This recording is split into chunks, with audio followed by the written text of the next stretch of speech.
Hello guys, welcome back to the channel. एक और video में आपका स्वागत। और आज हम बात करेंगे माइलेज के लिए ना लोगों के काफ़ी मैसेज आते हैं कि मेरी गाड़ी माइलेज कम दे रही है। तो उसके लिए कुछ टिप्स बताने वाला हूं जिनको फॉलो करके आप अपनी गाड़ी की माइलेज तो इंक्रीज कर ही सकते हो, बट लॉन्ग टर्म अगर वो टेक्निक आप फॉलो करते हो तो आपकी गाड़ी का इंजन का वेयर एंड टेयर भी कम होगा, आपकी मेंटेनेंस भी कम होने वाली है। तो चलिए वीडियो शुरू करते हैं। देखो, जो तो लोग नए नए बिगिनर ड्राइवर हैं या नए नए ड्राइवर बने हैं, वो तो हो सकता है कि उनकी गाड़ी की फ्यूल कंजप्शन नॉर्मल बाकी ड्राइवर्स के कंपेरिजन में ज़्यादा है, बट धीरे धीरे आप जैसे जैसे एक्सपर्ट होते जाते हो, आपकी ट्यूनिंग आपकी गाड़ी के इंजन के साथ, क्लच, ब्रेक, गियर के साथ अच्छी हो जाती है। धीरे धीरे आप एक प्रो लेवल में जाते जाते हो, जिसके कारण आपकी माइलेज जो है गाड़ी के इंजन के साथ समझ कैसे उसकी पावर का आउटपुट लेना है वो बढ़ जाती है, जिसके कारण आप ज्यादा माइलेज ले पाते हो। तो सबसे पहला पॉइंट है कि आप गाड़ी को स्टेडी मूड में चलाएं। स्टेडी इन द सेंस कि कई लोग मैंने देखे हैं, ज्यादातर ये चीजें वैसे यंगस्टर करते हैं कि एकदम स्पीड से जाएंगे और जब आगे वाली गाड़ी के पास पहुंचेंगे तो एकदम से ब्रेक मार देंगे। इससे दो नुकसान होते हैं। एक तो आप ज्यादा स्पीड से गए, फ्यूल आपका ज्यादा कंजप्शन हुई, उसके बाद जब आपने एकदम ब्रेक मारी तो आपका जो शूज पैड का घिसने का रेट है वो ज्यादा हो गया। तो आपकी दोनों तरह से कॉस्ट,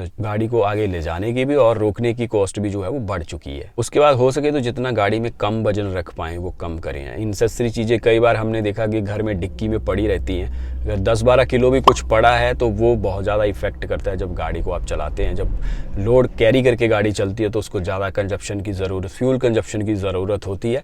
इसलिए कोशिश करें कि ज़्यादा से ज़्यादा गाड़ी खाली रहे। जिन अनावश्यक चीज़ों की ज़रूरत नहीं है उनको ना डालें। चौड़े टायर ना डलवाएं, बड़े टायर ना डलवाएं, ओवरसाइज अलॉय व्हील ना डलवाएं, गाड़ी के जो टायर एक्सटेंशन ना करवाएं।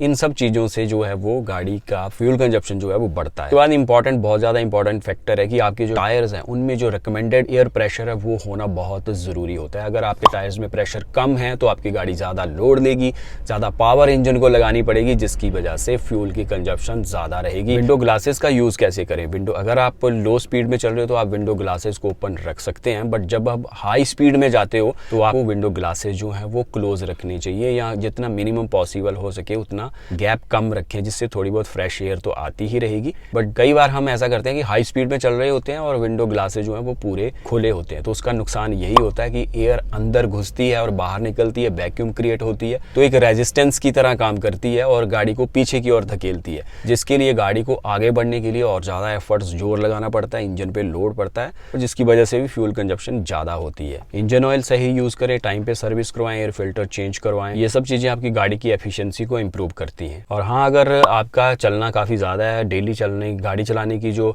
आपकी रेंज है वो ज्यादा है, तो आपको डीजल गाड़ी प्रेफर करनी चाहिए। और माइलेज इंक्रीज करने का एक और बड़ा, जो मैंने खुद पर्सनली ऑब्जर्व किया हुआ है और सीखा हुआ है, मैंने देखा है कि जैसे चंडीगढ़ या दिल्ली या कहीं भी जहाँ पे भी सिग्नल लाइट्स होती हैं, लोगों के सामने आधा किलोमीटर पहले से लाइट्स दिख जाती है कि वहां पे रेड हो चुकी है, लाइट अभी भी रेड हुई है, फिर भी लोग पूरी स्पीड से भागते हुए जाएंगे। तो मैं यही रेकमेंड करता हूँ कि जैसे आपको सामने लाइट दिख रही है, ग्रीन से रेड हो गई है, तो आप उस टाइम गाड़ी को बिल्कुल अपने न्यूट्रल एक फ्लो में जाने दो। उससे क्या होगा कि स्पीड तो आपको थोड़ी कम लगेगी ही, क्योंकि आपको वैसे ही वहां जाके रुकना है।